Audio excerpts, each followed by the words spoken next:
Okay, so we're going to discuss the general idea of convergence of series, and that will lead us into another test called the Nth Term Test. So there's some examples of series that we've already dealt with, one here that we haven't. But if we look at these, here we had a series that was geometric, and it was a convergent geometric series. So we noted that this was a geometric series with a ratio of a half. The absolute value of that is a half, which is less than 1, so it converges. Note that it is true in this series that the terms are getting smaller and smaller, decreasing to 0. We saw that this series, when you added up all the terms, you got a value of 1. Remember, that value of 1 came from a over 1 minus r. So r was a half, and a, the first term, was a half. We looked at another series. We found it inside of a series we were working with that was basically the sum of 27 over 2 to the n. And we saw that this was a divergent series. This is also geometric. And we saw in this case that r was 27 over 2. And in absolute value, that's bigger than 1, so it diverged. One thing to notice here, in this divergent geometric series, these terms are not going to 0. In fact, these terms are going to infinity. Look at how the numerator is exploding compared to the denominator. So here we saw the terms go to 0, and it's a convergent series. Here we saw the terms do not go to 0, and this is a divergent series. Okay, sure, makes sense. What about this series? Now, this series we have not addressed yet. This is actually a series with a special name called the Harmonic Series. In this series, we see the terms are going to 0, right? 1, a half, a third, a fourth, a fifth. They're getting smaller and smaller, going to 0. But it is the case that this is a divergent series. So this is a very important example. Here we have the terms go to 0, but we have a divergent series. And there's an important thing to note here. This harmonic series has terms that go to 0, but the series diverges. So this sum is infinite. Here, we have a series where the terms are going to 0, but the sum is finite. And so what's the difference? Why is this series converging? Why is this sum of these infinitely many terms something finite, specifically 1, whereas here the sum of this series, these infinitely many terms, 1 plus a half plus a third plus a fourth, this is diverging. This series is adding up to something infinite. What's the difference? And the key difference, remember our idea of racing. That comes into play here with series in a key way. And the key is these terms are going to 0 faster than these terms are going to 0. Compare terms. Here, the fourth term in the series is a 16th. Here, the fourth term in the series is a quarter. So we can see early on that the terms in this convergent geometric series are racing to 0 much faster then the terms in the harmonic series are racing to zero. And that turns out to be the key issue. These terms are not going to zero fast enough. The result is that this sum is infinite. Here, the terms are going to zero sufficiently quickly enough so that the sum is finite. And that leads us to the key question for the course. The central question, anytime you look at an infinite series, and we're going to still confine ourselves to the case where the terms are all greater than or equal to zero.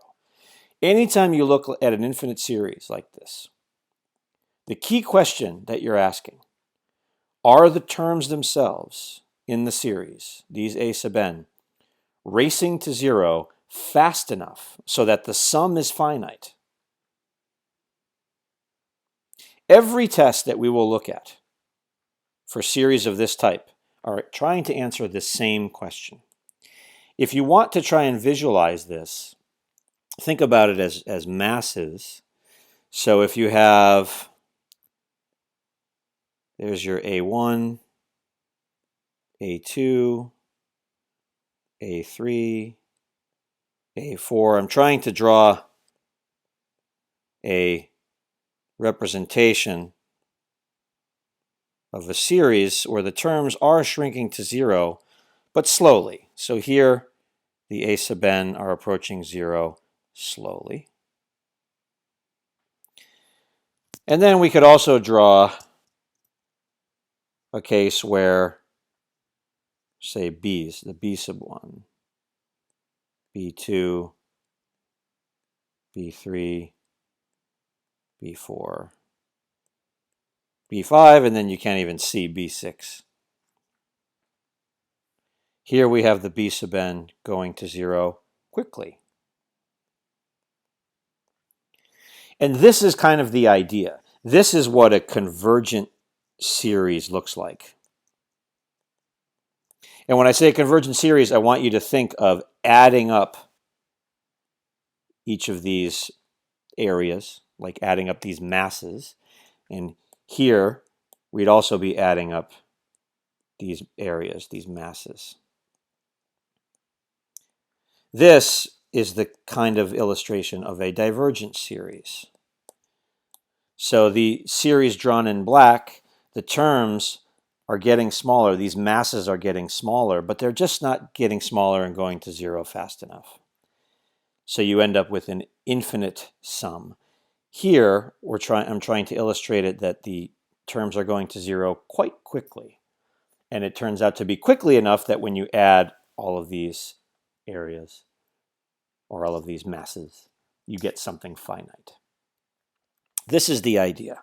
This is, again, the central idea behind the convergence of series. It's always about the terms themselves racing to zero, but they have to race to zero fast enough. Every convergence test, with one exception, is trying to answer that question. Are the terms going to zero fast enough to get the sum to be finite? Now, this leads us very naturally to a test. So the question being, are the terms a sub n going to zero fast enough for the sum to be finite? If that's the central question, well, if the terms don't go to zero, then there's no chance. If the terms don't go to zero, clearly they're not going to zero fast enough for the sum to be finite. So if the terms are not approaching zero, the series cannot converge.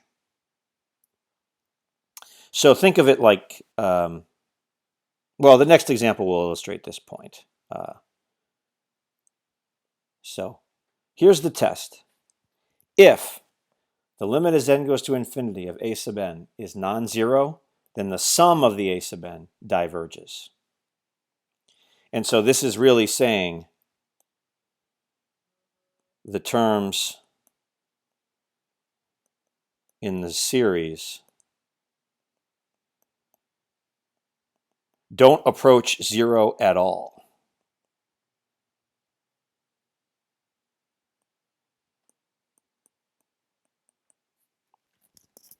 So there's no way the series can converge. That's the test. But now let me give a very careful warning. In all of first-year calculus, the most common and the most dangerous mistake that can be made is a misunderstanding of this theorem. And the issue is that the converse is false. Well, let me state it this way. Here's going to be my warning.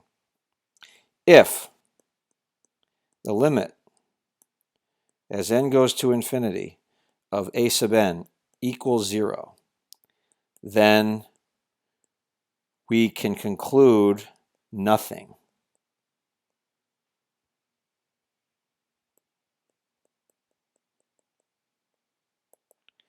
Meaning, the sum of the a sub n may converge or may diverge. We don't know. Think back to the previous slide where we said the central question for the convergence of series is, do the terms go to 0 fast enough for the sum to be finite? Well, just seeing that the terms go to 0, that's not enough. That doesn't tell you anything about the speed at which the terms go to 0. So you have to be very careful with this test. If you compute the limit of the terms and you get 0, you have to move on to something else. If you compute the limit of the terms and you get anything other than 0, then it must diverge. The reason this is such an important warning to heed and an important test to understand thoroughly is that on a midterm exam, you'll see a whole bunch of series and you're going to be testing them for convergence. And misunderstanding this theorem can cause you to get every one of the questions completely wrong with no partial credit. So it's very, very important to understand this theorem and understand this warning. That being said, how do you use this test? The way I like to think of this is it's a step in elimination. So you look at a series and you look at the terms and you say, do those terms go to 0? If the answer is yes, you move on to a new test. If the answer is no, then you use this test to conclude divergence. So, for example, here is a perfect case of this. And remember, we have a difference between trying to intuitively feel out what's happening with a series and then showing it. Well, if we look at this series, think about the dominant terms. In the top, we have n. In the bottom, we have 10n. So when n is gigantic, when n is a billion, it's a billion over 10 billion plus 6. So this 6 is becoming more and more insignificant as n gets larger. And this is starting to look closer and closer to n over 10n, or 1 over 10. So as n gets bigger and bigger, the terms in this sum look more and more like a tenth plus a tenth plus a tenth plus a tenth. That will clearly add up to an infinite value. It's the nth term test that helps us formally conclude that this series diverges. So the nth term test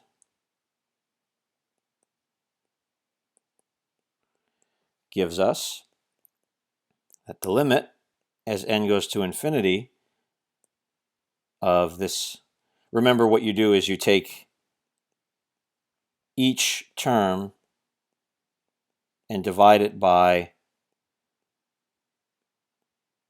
the dominant term in the denominator. The dominant term in the denominator is 10n. So we divide each term, top and bottom, by 10n, and this becomes limit as n goes to infinity of In the top, we have 1 over 10. In the bottom, we have 1 plus 6 over 10n. Then using our limit laws, we can conclude that this term approaches 0 because the denominator is blowing up, and the entire limit is 1/10. And because that is different than 0, we conclude that the series, remember, we're talking about the sum now,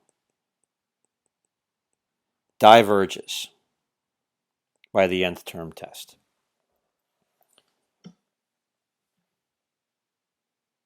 This is how you use the nth term test. It's one of the first things to think of when you see a series. Look at the terms, think about them. Do those look like they go to 0? If the answer is no, use the nth term test to conclude divergence. Now, an example where we can heed the warning. This was the harmonic series that we talked about before. And you would look at the limit as n goes to infinity of 1 over n. Clearly that's 0, but this means the nth term test is inconclusive. In terms of the nth term test, this series could diverge or it could converge. The nth term test does not help us. The terms going to 0 tells us nothing about the speed at which the terms go to 0. That's the key question. So it turns out that this series diverges.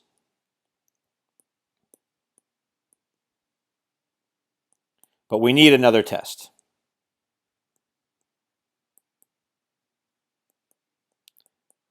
Specifically, the integral test,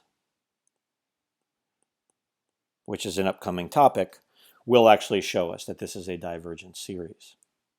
But the key thing to note here is the nth term test is inconclusive when you note that the terms are approaching 0. I cannot emphasize it enough how important it is to understand the nth term test. In all of first-year calculus, misunderstanding the nth term test is the most dangerous thing that can be done.